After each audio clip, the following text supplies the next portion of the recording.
Hi guys, well it's me, Joel DePons, and I'm here about to teach you about the Greek government and the political system that Greece has dealt with and deals with today. Throughout this presentation, I talk about their current government that they have, the political parties in Greece, um, Greece monarchies that used to rule, and just the history of Greece and Athens and how it not only shaped the way Greece runs its government today, but how it has actually affected the entire world. Greece's government today is a parliamentary republic or democracy. They have a president, which I'm not going to try and say his name because I'm not going to, I'll butcher it, who is elected by the parliament every 5 years, and he is the head of the state. They have a prime minister who I also really don't want to try and say his name, and he's the head of the government.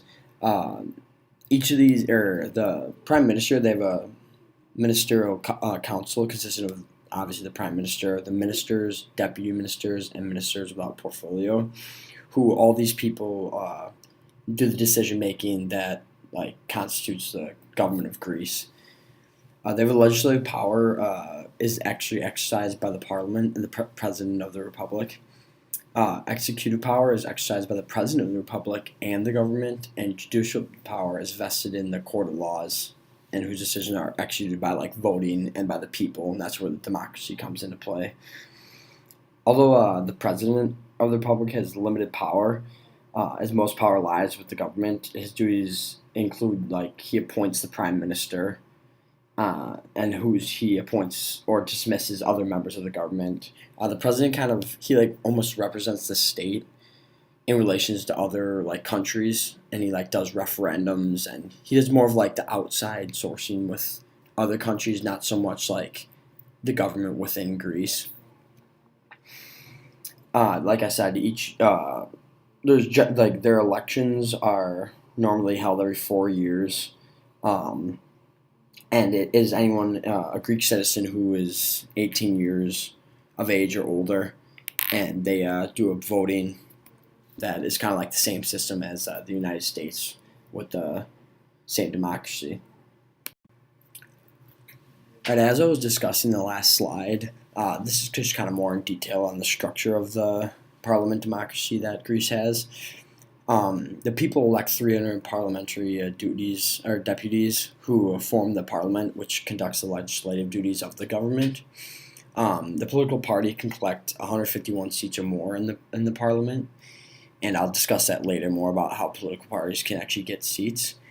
The party president automatically becomes the prime minister, and he then appoints people to become the cabinet ministers.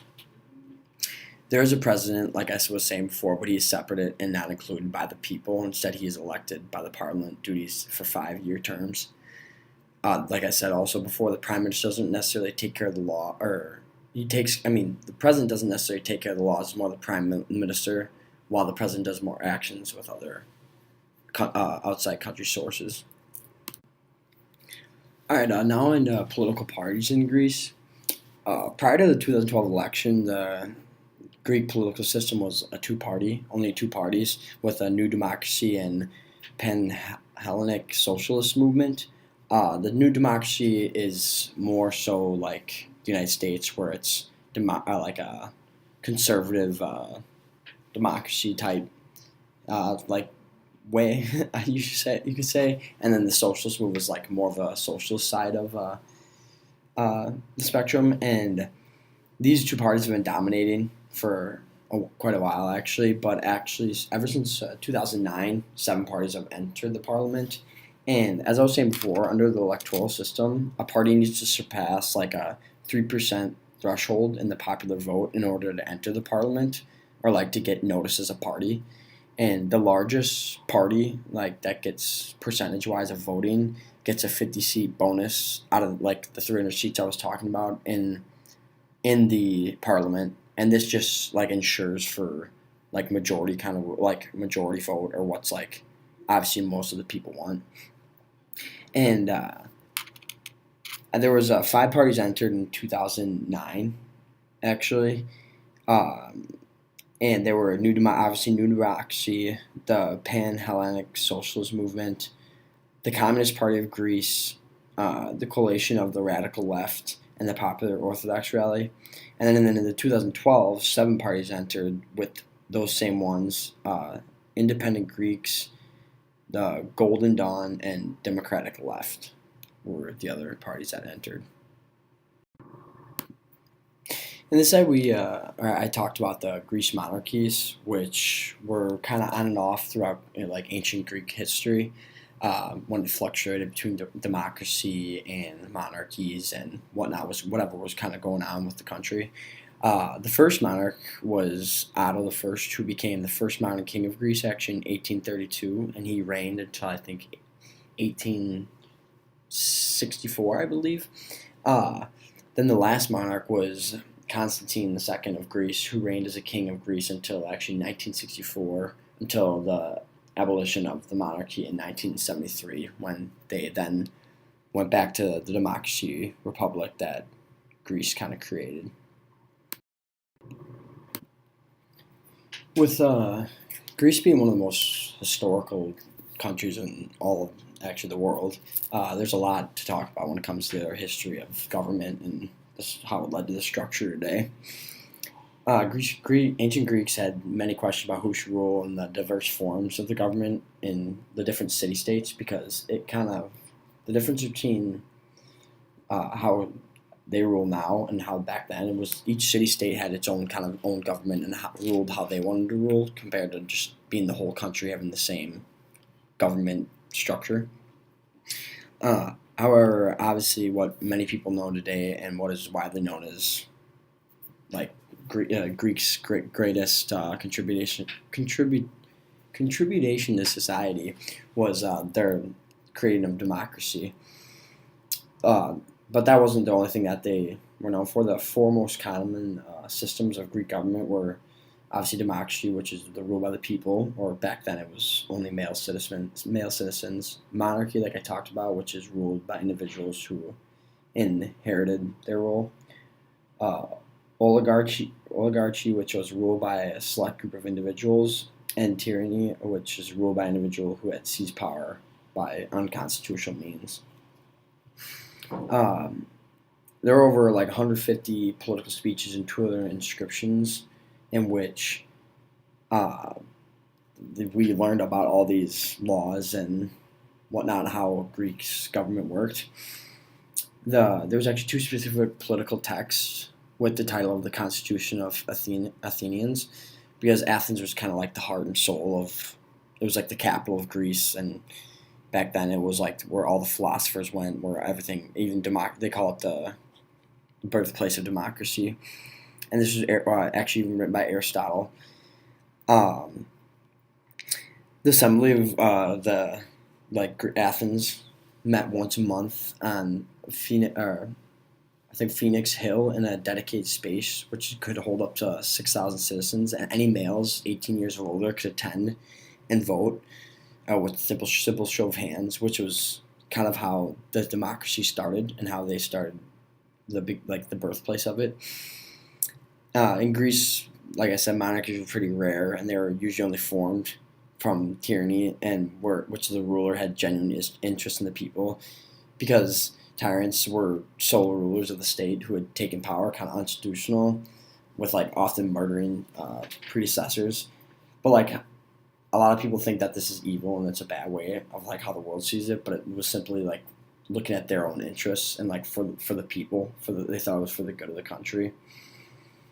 Um, Oligarchies were perhaps the most common form of city-state government, and they often occurred when democracy went wrong. However, there's not much information on this type of government in ancient Greece because it kind of gets mixed up with how what was that democracy or was it oligarchy or whatever. Like there's not too much information on it. In this last slide here, I just kind of wrap up the timeline of like the Greek government and the history that how affected what it is today. I talked about King Otto and the parties that reign before what they're currently at with the Hellenic Republic. I also wanted to talk about just more of like how it is present day now. Not gonna lie, when I was doing some research and looking, there wasn't many positives about what was going on in their government. And finally, after the Parliament Republic it started in 1974. There was actually in 2004 there was a government change. A conservative New Democracy Party actually won the election, and it ended over a decade of Pasco government. After this, in 2009, there was actually a debt crisis where Greece's like credit rating is downgraded by one of the world's three leading rating agencies, and they feared that the government was almost like shutting down. And then in 2011, the debt crisis actually got worse, and the European Union leaders had to agree to a major bailout for Greece and a debt and channeling like over 109 billion euros through the European financial stability.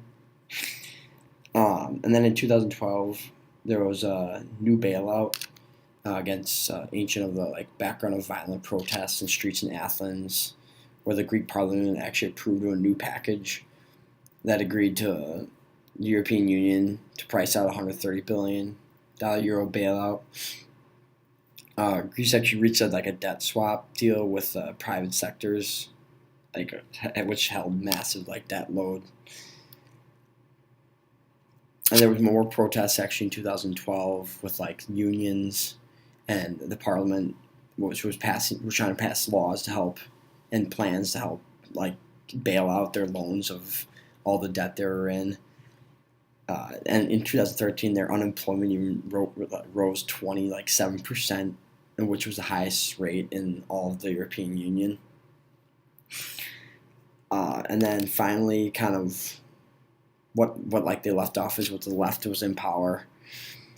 The parliament failed to elect new presidents, which sparked a political crisis and prompted an early election.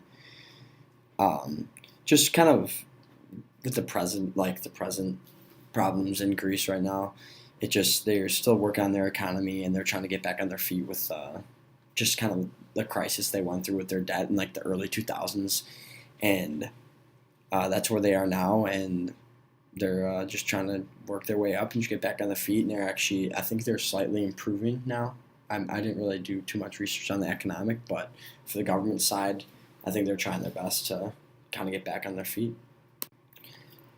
Lastly, here are my sources for this paper and presentation. I hope you guys learned at least a little bit about what the government is like, and I kind of if going back to kind of reflecting on what we know as people from the United States. Obviously, it's incredible that they're kind of the birthplace of democracy, and that's still used in many countries and even in our own today.